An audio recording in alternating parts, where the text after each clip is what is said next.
오늘 본문 말씀 같이 한번 읽도록 하겠습니다. 누가복음 18장 13절 말씀입니다. 18장 13절 말씀, 한 절 말씀 같이 한 목소리로 읽겠습니다. 세리는 멀리 서서 감히 눈을 들어 하늘을 쳐다보지도 못하고 다만 가슴을 치며 이르되 하나님이여 불쌍히 여기소서 나는 죄인이로소이다 하였느니라. 아멘. 기도하겠습니다. 하나님 감사합니다. 오늘 복되고 거룩한 주일 주님 앞에 나와 함께 예배드리며 함께 찬양하며 함께 또 귀한 말씀을 듣고자 귀한 시간 허락하심을 주님 감사를 드립니다. 하나님, 부족한 종에게 하나님의 놀라운 말씀을 주셨는데 이 말씀을 부족한 종의 입술에 담아 전달하며 선포하기를 원합니다. 주께서 기쁨으로 이 시간 함께 하심에 감사드리며 귀한 말씀을 들을 때에 또한 하나님의 은혜 가운데 듣게 하여 주시고 깨닫게 하여 주시고 또한 귀한 말씀을 받아 순종하게 하여 주시고 하나님의 영광을 드러내게 하여 주시옵소서. 하나님을 증거하게 하소서. 살아 역사하신 하나님의 말씀을 나누게 하소서. 그럴 때마다 놀라운 하나님의 은혜가 더해지는 은혜가 있게 하여 주시옵소서. 감사드리오며 예수 그리스도의 이름으로 축복하며 기도드립니다. 아멘. 사랑하는 여러분, 은혜는요, 나는 죄인에서 시작이 됩니다. 은혜는 내가 죄인인 것을 깨닫는 것에서부터 시작되는 것입니다. 제가 며칠 전에 늦은 시간에 집에 돌아왔습니다. 가족이 다 나갔다가 들어와서 집에 들어와서 봤는데 큰일이 났습니다. 싱크대에 개미가 폭탄을 맞아가지고 막 줄을 지며 사방에서 벽부터 옆으로 옆으로 온갖 그릇들 사이에 막 온통 개미가 난리가 아닌 난리가 난 겁니다. 자세히 보니까 싱크에 음식 쓰레기하고 배 껍질이 있는 거예요. 참 치웠어야 되는데 잠깐 방심한 순간 그 난리가 나서 같이 이제 저희 아내랑 다 씻고 닦고 소독하고 한참을 정리했습니다. 그러면서 잠깐 깨달았습니다. 죄도 이 죄라는 것도 이와 같은 거구나. 작은 죄 하나를 방치하면 어느새 우리의 마음과 생각을 뒤덮습니다. 눈에 보이지 않게 스며들어서 삶을 무겁게 하고 관계를 무너뜨리고요, 끊임없는 혼돈과 죄악으로 끌고 가면서 결국 우리를 묶어버린다는 사실이죠. 어제 사도행전 토요일 날 새벽 예배를 드리고 사도행전 말씀을 이제 계속 1장, 2장, 3장 말씀을 보았습니다.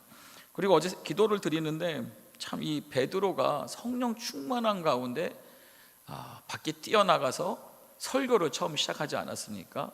근데 그 장면이 계속해서 떠오르는 거예요. 근데 그 설교의 내용이 무엇이었습니까? 바로 너희가 십자가에 못 박은 예수를 하면서 하나님이 그를 주와 그리스도 되게 하셨느니라 하면 선포하면서 말씀을 전했다라는 것이죠. 그랬을 때 이 말씀을 들은 경건한 유대인들은 어떻게 반응했습니까? 그들이 주님 앞에 회개하며 우리가 어찌해야 합니까? 찔림이 있었다라는 것이죠. 그 말씀에 찔림을 받고 우리가 어찌해야 합니까? 하며 베드로에게 정말 방향에 대해서 우리가 무엇을 해야 되는지 물어보는 장면들이 생각이 났습니다. 그러면서 기도하는데 이거구나. 우리가 기도하는 것이, 우리가 말씀을 볼 때에 우리가 무엇을 고백해야 되냐? 내가 죄인이라는 사실을 깨닫는 것, 이것이 은혜라는 것이죠. 내가 죄인입니다, 우리가 죄인입니다, 이 한마디에 무슨 역사가 있었습니까? 성령께서 역사하시고 부흥이 시작이 되었고, 교회 120명에서 시작된 교회가 몇 명이요? 3,000명이 더해지는 그런 놀라운 그 한 자리에서 그 큰 역사가 일어나게 됐다라는 것이죠. 여러분 보세요. 사상은요, 세상은 계속 말합니다. 나는 옳다라고 외칩니다. 하지만 성경은 우리에게 끊임없이 말합니다. 의인은 없나니 하나도 없다라고 선언을 하는 겁니다. 그래서 오늘 저는 여러분들과 이 시간에 우리는 다시 그 자리에 서기를 원합니다. 다시 우리는 나는 죄인이다 고백하기를 원합니다. 그리고 이 고백이 결국 절망의 말이 아니라 무엇입니까? 은혜를 향한 첫 걸음이라는 것이죠. 우리가 우리 죄를 인정할 때 하나님의 긍휼이 임하고 십자가는 그 고백을 용서와 회복의 선언으로 바꿀 줄 믿습니다. 그래서 오늘 이 시간을 통해서 그 은혜의 자리로 함께 나아가길 소망합니다. 첫 번째는요, 이 죄인임을 고백하는 순간 무엇이 시작된다고요? 은혜가 시작된다라는 것입니다. 누가복음 18장에 보면 예수님께서 비유를 통하여서 당시에 자신을 의롭다고 믿는 이 바리새인들을 고발하는 장면이 나옵니다. 9절 말씀입니다. 또 자기를 의롭다고 믿고 다른 사람을 멸시하는 자들에게 이 비유로 말씀하시되, 그래서 주님은 설교를 하시는데 말씀을 전하시는데 어떠한 대상이 있었던 거예요. 어떤 대상입니까? 바로 자기 스스로를 의롭다고 여기는 대상. 그리고 그냥 의롭다는 것이 아니라 또 다른 사람을 어떻게 해요? 멸시하는 자들에게 이 말씀, 이 이야기를 설명하시는 거예요. 그러면서 10절 말씀입니다. 두 사람이 기도하러 성전에 올라가니 하나는 바리새인이요 하나는 세리라. 그러면서 두 사람이 공통점은 뭡니까? 다 기도하러 성전에 올라간다라는 거예요. 자, 이 말씀은 이방인과 믿지 않는 자들이 아니라 누군가요? 기도하러 올라가는 자들. 다시 말하면 함께 예배하고 함께 신앙생활을 하는 두 종류의 사람들을 예수님은 지금 말씀하고 계신 거예요. 그러면서 한 사람은 바리새인, 한 사람은 세리라고 말하고 있습니다. 그러면서 바리새인의 기도를 주님은 말씀하고 계십니다. 11절입니다. 바리새인은 서서 따로 기도하여 이르되, 바리새인의 특징이 뭡니까? 서서 어떻게 기도했다고요?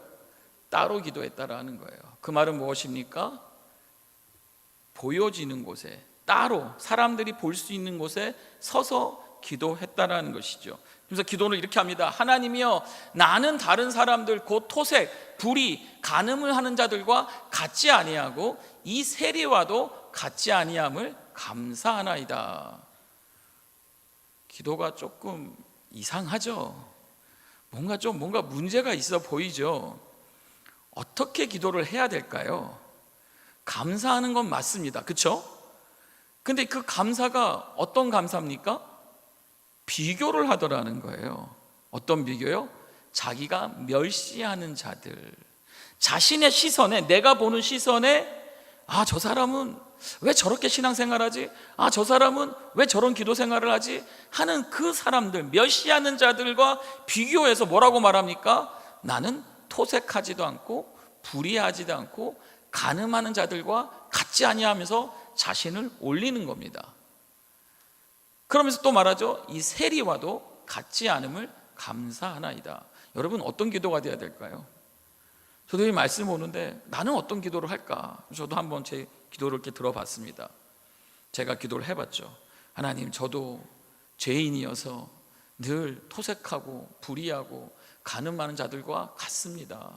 다를 바가 없습니다. 그래서 주여, 그런 저에게 은혜를 주셔서 이렇게 기도하고 예배할 수 있는 이 귀한 자리를 주심에 감사합니다. 좀 낫지 않습니까? 뭔가 봐도 좀 이게 왜 이렇게 기도하지? 그리고 또 두 번째 기도는 뭐라면 12절입니다. 뭐라고 하죠? 나는 일회에 2번씩 금식하고 또 소독의 11조를 드리냐이다 라고 얘기를 합니다. 이것도 이상한가요? 아니면 정상인 것 같습니까? 물론 기도는 맞습니다. 그런데 이것도 좀 이상합니다. 왜냐하면 주어가 뭐예요? 나는이라는 겁니다. 나는 이렇게 한다라는 겁니다. 아니, 우리도 기도하죠. 주님, 저도 주님 앞에 금식하고 이렇게 11조를 드리게 할 수 있도록 주어가 누굽니까? 하나님이어야 되죠. 하나님, 그 은혜를 주심을 감사합니다. 하나님, 이 모든 것을 제공하심을 감사합니다. 또한 이러한 깨달음이 있게 하심을 감사합니다 해야 되는데, 그는 자기 자신만을 위상만 높이면서 드러내면서 기도를 하더라는 것이죠. 정말 문제는 뭡니까? 기도에는 하나님보다 무엇이 중심입니까? 자신이 스스로가 중심이고 또 남을 어떻게 합니까? 비교 대상으로 멸시하더라는 것이죠. 그것이 모습이 바로 바리새인의 모습이라는 겁니다. 주님께서 말씀하시는 거예요. 바리새인은 자신의 선행과 도덕으로 자신이 하는 무엇인가로 의로 하나님 앞에 설 수 있다고 믿었습니다. 하지만 우리는 기억해야 됩니다.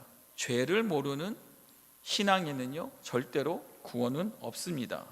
우리가 드리는 예배는요 내가 얼마나 잘했는가를 말하는 자리가 아니라 무엇입니까? 하나님 없이는 살 수 없다라는 고백하는 자리여야 된다라는 것이죠. 그러면 우리 세리의 기도를 한번 보겠습니다. 13절입니다. 세리는 멀리 서서 남들 앞에 나가지 못합니다. 뒤에 서서 멀리 서서 기도합니다. 어떻게 기도합니까? 감히 눈을 들어 하늘을 쳐다보지 못합니다. 그리고 가슴을 치며 기도합니다. 어떤 기도입니까? 하나님 앞에 나아가는 기도. 기도는 짧습니다. 한번 읽어볼까요? 하나님이여 불쌍히 여기소서 나는 죄인이로소이다 하였느니라. 긴 센터스도 아니에요. 그냥 짧은 한 절에 이 세리는 자신의 모든 상황을 주님 앞에 드리는 겁니다. 그리고 자신이 죄인됨을 얘기하는 것이고 또 나아가 하나님한테 무엇을 기도하고 있습니까? 불쌍히 여겨달라고 기도하고 있습니다. 여러분 여기서 이 불쌍히 여기서는요 헬라어로 힐라스테디라는 단어를 사용했습니다. 그 뜻은 무엇이냐? 죄를 용서해 달라, 자비를 베풀어 달라, 속죄해 달라는 깊은 뜻을 가지고 있는 거예요. 하나님 앞에 불쌍히 여기셔서 이 기도는요 나의 죄를 덮어주시고 나의 죄를 사하여 주시며 나는 죄인입니다, 나의 죄를 속죄해 주시옵소서라는 기도라는 거죠. 이 기도가 뭡니까? 바로 십자가적 회개의 기도를 드렸다라는 것입니다. 참 우리는 어떤 기도를 드립니까? 여러분들은 어느 쪽에 드세요? 여러분은 정말 주님 앞에 나를 불쌍히 여겨소서 하나님 나는 죄인입니다 이렇게 기도를 드리나요? 아니면 주님 저 집사님 보십시오, 저 권사님 보세요, 저 장로님 보세요, 왜 저러는 겁니까? 나는 그렇게 아는 게 얼마나 감사한지. 근데 여러분 참 저도 이 말씀을 준비하는데 우리가 그래도 조금은 정신이 있는지 대놓고는 그렇게 안 하지만 때는 나도 모르게 나도 생각지 않게 이 죄가 어느 순간 내 생각을 붙잡아서 나도 그렇게 기도할 때가 있다라는 것이죠. 이것이 참 안타까운 것입니다. 오늘 주님께서는 이 이후에 뭐라고 말씀하시나요? 18장 14절입니다. 이에 보십시오. 이에 저 바리새인이 아니고 뭐라고 말합니까? 이 사람이 누굽니까? 세리죠. 이 사람이 무엇을 입었다고 여러분? 의롭다 하심을 받고 그의 집으로 내려갔느니라. 누가 하나님의 의롭다 하심 사랑을 받았습니까? 율법을 잘 지킨 바리새인이 아니라 누구요? 자신의 죄를 인정했던 세리였다라는 겁니다. 하나님은요 완벽한 자보다 누굴 더 기뻐하실까요? 바로 회개하는 자를 더 기뻐하신다라는 겁니다. 아까 말씀드린 세리의 기도는 짧았지만 그 한 문장에 그는 그의 인생에 그의 영혼을 바꾸는 하나님의 의로우심을 입게 되었다라는 것이죠. 또 예수님 말씀하십니다. 무릇 자기를 높이는 자는 어떻게 되고요? 낮아지고 반대로 자기를 낮추는 자는요 높아지니라. 이것은 무엇을 말하는 겁니까? 스스로 의롭다고 하는 자는 하나님은 낮추신다라는 거예요. 반대로 자신이 죄인임을 알고 좀 더 겸손하고 하나님의 은혜를 구하고 불쌍히 여김을 받은 자는 하나님께서 의롭게 여기신다라는 것이죠. 교회에 오래 다니는 것이 여러분 신앙의 기준이 아닙니다. 무엇입니까? 나는 죄인입니다 라는 진실한 고백이 있을 때 하나님은 그 마음을 의롭게 여긴다라는 것이죠. 우리의 신앙은요 나는 이만큼 했다가 아니라 무엇입니까? 하나님 없이는 아무것도 할 수 없습니다. 우리는 시작해야 된다는 것이죠. 결국 은혜는 낮아진 자리에서 흐른다는 것입니다. 스스로 높아진 사람은 은혜를 붙잡을 수 없지만 낮아진 사람은요 하나님의 손에 붙잡히게 되어 있다는 것입니다. 그 마음 가운데 기도를 준비하면서 성경에 찾아보게 됐습니다. 성경에 많은 자들이 하나님 앞에 나올 때 어떻게 고백하냐? 나는 죄인입니다 라고 고백하더라는 것이죠. 좋은 예가 다윗입니다. 다윗은 누구였습니까? 왕이었습니다. 그런데 그 왕인 다윗이 하나님 앞에 어떻게 고백하는지 보십시오. 시편 51편 3절입니다. 물은 나는 내 죄가를 아오니 내 죄가 항상 내 앞에 있나이다. 그러면서 자신의 죄가 있음을 알고 항상 그 죄 가운데 있다라는 것을 하나님 앞에 고백하는 겁니다. 무슨 고백이죠? 나는 죄인이라는 것이죠. 그리고 또 나가서 5절 말씀 보시면 이렇게 고백합니다. 내가 죄악 중에서 출생하였음이며 어머니가 죄 중에서 나를 잉태하였나이다. 마치 어머님이 죄인인 것처럼 표현하는 어떠한 표현인지 모르지만 그 본질, 그 내용 안에 중심에 뭐가 있습니까? 바로 나는 죄인으로 태어났다라는 겁니다. 여러분 인정하십니까? 여러분 스스로가 나는 죄인이다, 나는 죄인일 수밖에 없다, 나는 죄로밖에, 나는 항상 내 자신을 보면 나는 정말 끊임없는 죄의 생각들을 하는구나. 여러분 인정하시냐라는 거죠. 왜요? 우리는 죄인으로 태어났기 때문에. 다윗은요 왕이었지만 자신의 죄를 감추지 않았습니다. 바세바 사건 이후에 누가 다윗을 찾아오죠? 나단 선지자가 찾아옵니다. 그리고 다윗의 그 죄를 책망합니다. 그러니까 다윗은 어떻게 했습니까? 왕이었으니까 권력을 가지고 명예를 가지고 죄를 덮으려고 했습니까? 아니요. 다윗은 도망가지 않고 무릎을 꿇고 진심으로 하나님 앞에 회개했습니다. 그리고 무너진 자리에서 다윗은 하나님을 붙들었다라는 것이죠. 오히려 왕의 권력은 내려놓고 눈물로 하나님께 엎드려 기도했다라는 것입니다.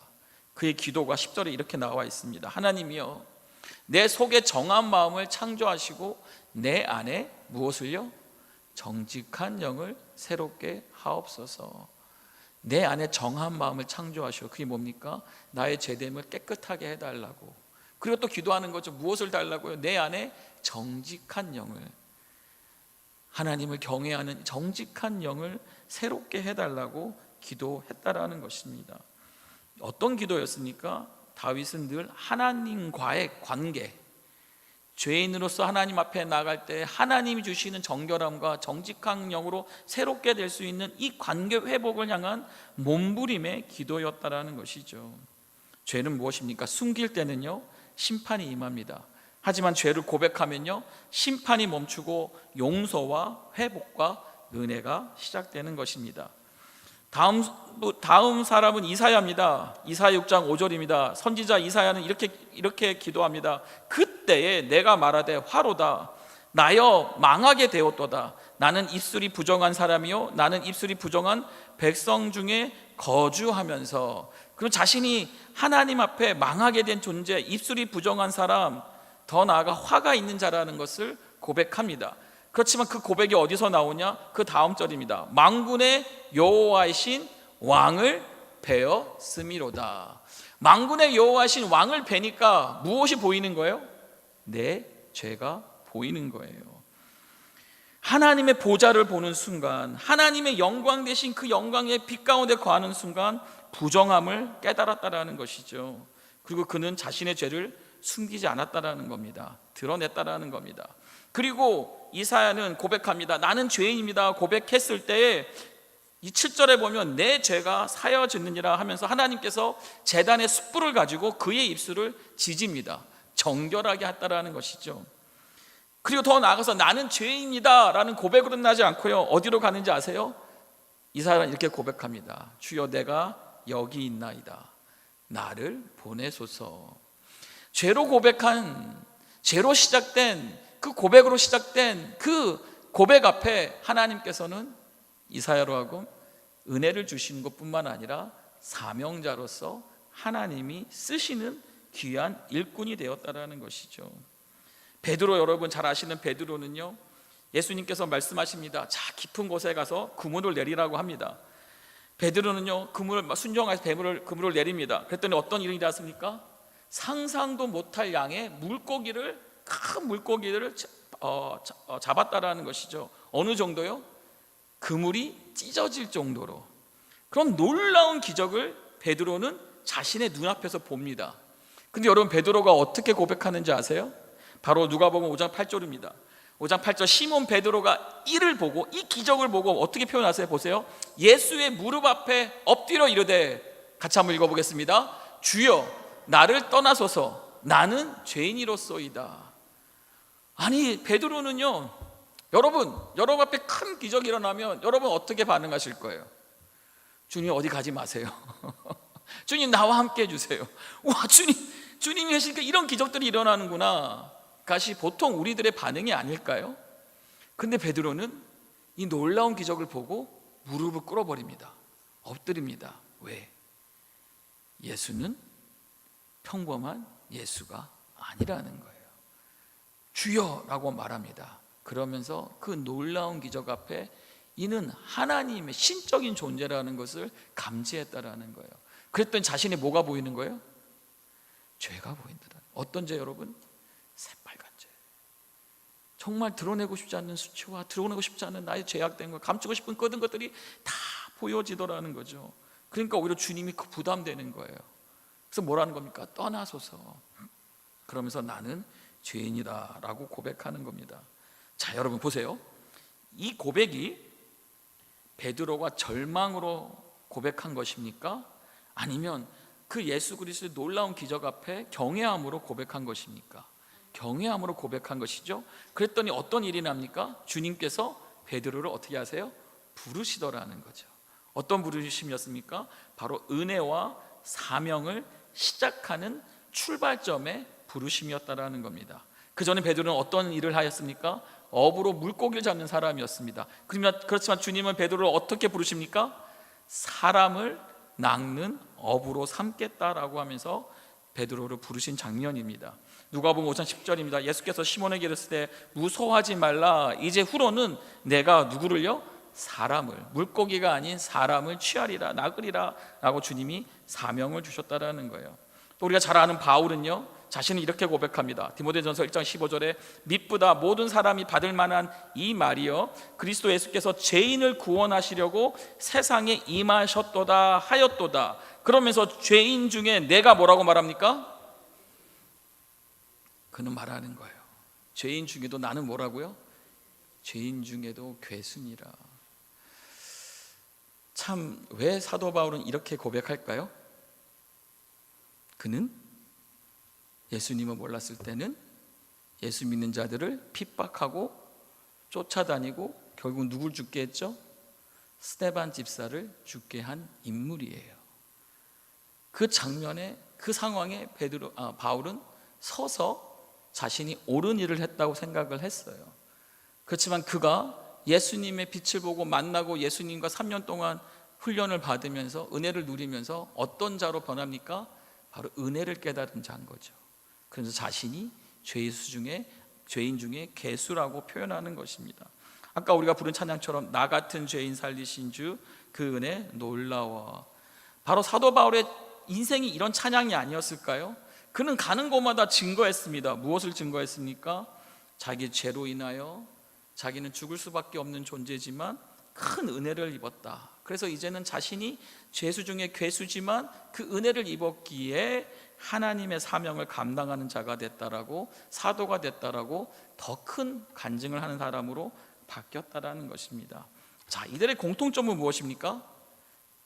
저들은요, 죄를 어떻게 했습니까? 숨기지 않았다라는 겁니다. 자신의 죄를 드러냈다라는 겁니다. 인정했다라는 것입니다.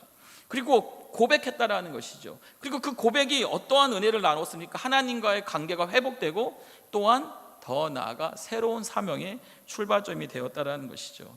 그럼 회개는 끝이 아니라 하나님의 역사가 다시 시작되는 자리인 줄 믿습니다. 세 번째는요, 여러분, 돌을 든 사람들과 그 엎드려 있는 여인의 장면을 예수님이 말씀을 통해 요한복음 8장에 보여주시는 장면이 있습니다. 예수님께서 다시 성전에 들어가셔서 많은 무리 가운데 말씀을 가르치고 있습니다. 그때 서기관과 바리새인들이 한 여인을 예수님 앞으로 끌고 옵니다. 4절 말씀입니다. 선생이여, 이 여자가 간음하다가 현장에서 잡혔나이다. 그러면서 모세는 율법에 이러한 여자를 돌로 치라 명하였거니와 선생은 어떻게 말하겠나이까. 아니, 간음한 여자가 잡혔으면 어디로 데리고 가야 돼요? 네, 법을 실행하는, 지금 시대로 말하면 파출소나 경찰서로 가야지 않겠습니까? 근데 왜 저들은 예수님 앞에 끌고 왔냐라는 것이죠. 그 목적이 무엇이었습니까? 바로 예수님한테 그 말을 통하여 시험, 그러니까 예수님을 시험하기 위해 이 상황을 이용한 것을 볼 수가 있는 장면입니다. 만약 예수님이 이때 이 여인을 용서하라 그러면 어떤 일이 일어나는 겁니까? 예수님이 율법을 어긴 상황이 되는 거죠. 반대로 예수님이 이 여인에게 돌을 치라 하면 또 무엇이 문제가 됩니까? 바로 지금까지 주님이 끊임없이 가르쳤던 은혜의 메시지를 결국 주님이 깨버리는 그런 안타까운 상황이 만들어질 수밖에 없는 상황인 거예요. 그러니까 이들은 이 어려운 상황을 만들고자 주님 앞에 데려왔습니다. 그리고 예수님은 그들의 속셈을 아셨죠? 주님이 어떻게 반응하시죠? 아무 말씀도 하지 않으시고 몸을 굽혀 땅에 무엇인가를 쓰셨습니다. 그리고 나서 조용히 말씀하십니다. 너희 중에 죄 없는 자가 먼저 돌로 치라. 그리고 이 던져진 말씀에 어떤 일이 일어났습니까? 그 돌을 잡았던 자들이 돌을 내려놓고 하나 둘씩 떠나갔습니다. 그리고 마침내 그 자리에는 예수님과 여인만 남게 된 장면인 것이죠. 그때 주님께서 여인에게 물으십니다. 너를 고발하던 그들이 어디 있느냐? 그때 여인이 말하죠. 주여, 아무도 없습니다. 그래서 주님이 또 말씀하십니다. 나도 너를 정죄하지 아니하노니 가서 다시는 죄를 범하지 말라. 여러분, 이 장면에서 예수님이 무엇을 우리에게 보여주시고자 하시는 장면일까요? 우리가 죄를 생각할 때에 예수님은 죄를 미워하십니다. 하지만 죄인은요? 죄인은 사랑하십니다. 이 사건은 단순한 이 용서의 이야기가 아니라 이 가운데, 이 장면 가운데 이 복음의 핵심을 보여주는 아주 놀라운 장면인 것을 우리는 좀 볼 수 있어야 된다는 것이죠. 절대로 예수님께서는 이 여인의 죄를 부정하지 않으셨습니다. 그렇다고 괜찮다고 말씀하신 것도 아닙니다. 그렇지만 이 정죄 가운데 왜 이 심판의 자리에서 주님은 무엇을 하시는 겁니까? 회복의 자리로 바꾸시는 거예요. 여러분, 율법은 뭡니까? 죄를 폭로합니다. 하지만 복음은 어떻게 합니까? 죄인을 품습니다. 율법은 돌을 들게 하지만 복음은요, 손을 내밀게 합니다. 예수님은 그 여인을 향해 돌을 던지지 않으셨습니다. 대신 그 돌을 자신이 맞으신 거예요. 십자가 위에서 모든 죄를 대신 감당하셨다라는 거죠. 율법은 돌을 들었지만 예수님께서는 십자가로 그녀를 덮으셨다라는 것이죠. 그러니까 무엇입니까? 이 십자가는 심판을 멈추고 용서를 선언하고 잃어버린 자를 다시 품는 하나님의 손길이라는 것입니다. 이것이 복음이라는 거예요. 여러분, 하나님은요, 우리의 죄를 모르지 않으십니다. 그러나 그 죄보다 더 크신 사랑으로 우리를 품고 계신 것이 하나님의 사랑입니다. 가늠한 여인은 자신의 죄를 숨길 수 없었습니다. 하지만 그 자리에서 심판이 아닌 긍휼의 예수님을 만났다라는 것이고, 이 죄의 현장에서 은혜의 현장으로 옮겨지는 순간이 되었다라는 것입니다. 여러분, 진짜 회복은 무엇입니까? 나는 죄인이라는 고백 위에 세워지는 겁니다. 사람들은 그 고백을 약점이라 생각하지만 하나님 앞에서는 그것이 가장 강한 자리요, 그것이 바로 하나님의 은혜가 흘러 들어오는 통로가 된다라는 것이죠. 이 말씀을 묵상하면서 여러분, 나는 어느 쪽의 사람입니까? 여러분들은 돌을 든 사람들입니까? 아니면 가늠한 여인, 엎드려 있는 여인의 입장에 있습니까? 아니면 예수님의 입장을 따라가기를 원하십니까? 보면은 우리도 저들과 다를 바 없게 돌을 들더라는 것이죠. 우리의 생각 속에, 우리의 말 속에 돌을 들어서 돌을 던지지 않았지만 돌을 들 때가 얼마나 많이 있냐라는 것이죠. 또 반대로 우리가 가늠한 여인처럼 우리도 죄를 많이 짓더라는 것입니다. 그런데 중요한 것은 가늠한 여인은 가늠한 여인으로 끝난 것이 아니라 예수님 앞에 나왔을 때 어떻게 했습니까? 엎드렸다라는 것이죠. 우리는 엎드려야 될 줄 믿습니다. 그리고 들었던 돌을 내려놔야 될 줄 믿습니다. 그리고 예수님이 하신 것처럼 무엇입니까? 긍휼함으로, 불쌍히 여김으로 우리는 죄인의 자리에서 누구의 자리로요? 예수님의 회복의 자리로 가야 된다라는 것이죠. 그러면서 결국 복음의 핵심은 무엇입니까? 바로 주님은 죄를 미워하시지만 죄인을 사랑하신다라는 거. 예수님께서는 율법을 무시하지 않으셨지만 율법보다 사람을 더 먼저 보셨다라는 사건. 그리고 나아서 우리가 모두가 죄인이라는 사실. 그러면서 우리 모두는 가늠한 여인처럼 세리처럼 하나님 앞에 부끄러운 존재라는 것. 하지만 그 고백이 끝이 아니라는 것입니다. 어디로 갑니까? 요한복음 8장 11절입니다. 나도 너를 정죄하지 아니하노니 가서 다시는 죄를 범하지 말라. 무엇입니까? 내가 주님 앞에 죄인임을 고백할 때에 우리는 하나님의 새 생명으로 초대하는 이 복음의 문이 열린다라는 것입니다. 우리의 이야기가 이때부터 다시 된다라는 것이죠. 죄의 자리에서 은혜의 자리로, 심판의 자리에서 회복의 자리로 옮겨지는 것입니다. 주님은 또 말씀하십니다. 누가복음 5장 32절에 내가 의인을 부르러 온 것이 아니요 누구를요? 죄인을 불러 무엇을 하기 위해서? 회개시키러 왔노라. 여러분, 하나님은 죄 없는 자를 찾지 않으십니다. 오히려 죄를 인정하고 자신의 상처를 드러내는 자를 찾으시고 은혜를 베푸신다라는 겁니다. 하나님은 죄인을 사랑하시지만 죄 자체를 사랑하시는 건 아닌 거죠. 그래서 독생자 예수 그리스도를 십자가에 내어 주셨다라는 겁니다. 십자가는 죄인을 정죄하는 것이 아니라 죄인을 품는 자리라는 것입니다. 그리고 십자가 아래서만 진정한 회개와 자유가 일어나는 것입니다. 여러분, 말씀 앞에서 우리는 어떻게 반응을 해야 할까요? 다시 돌아갑니다. 사도행전 말씀을 보니까 두 가지 반응이 있습니다. 하나님 말씀 앞에 서면 우리는 두 가지 반응이 일어납니다. 하나는 무엇입니까? 찔림이고 하나는 판단입니다. 우리가 말씀을 들을 때 어떤 사람은 찔림으로 반응하고 어떤 사람은 판단으로 반응한다라는 것이죠. 사도행전 4장에 가면은요, 성령이 충만한 베드로가 2장과 3장에 했던 똑같은 설교를 바로 백성의 관원들과 장로들에게 말합니다. 사도행전 4장 9절에 보면 만일 병인에게, 이 난진뱅이에게 행한 착한 일에 대하여 이 사람이 어떻게 구원을 얻었느냐 너희가 질문한다면 10절에 이렇게 말합니다. 너희와 모든 이스라엘 백성들을 알라. 너희가 십자가에 못 박았고 하나님이 죽은 자 가운데 살리신 나사렛 예수 그리스도의 이름으로 이 사람이 건강하게 되어 너희 앞에 섰느니라 하면서 2장과 3장이 했던 똑같은 말을 이들은 지금 백성의 관원과 장로들에게 베드로가 성령이 충만하여 선포하고 있는 거예요. 근데 여러분, 참 재밌습니다.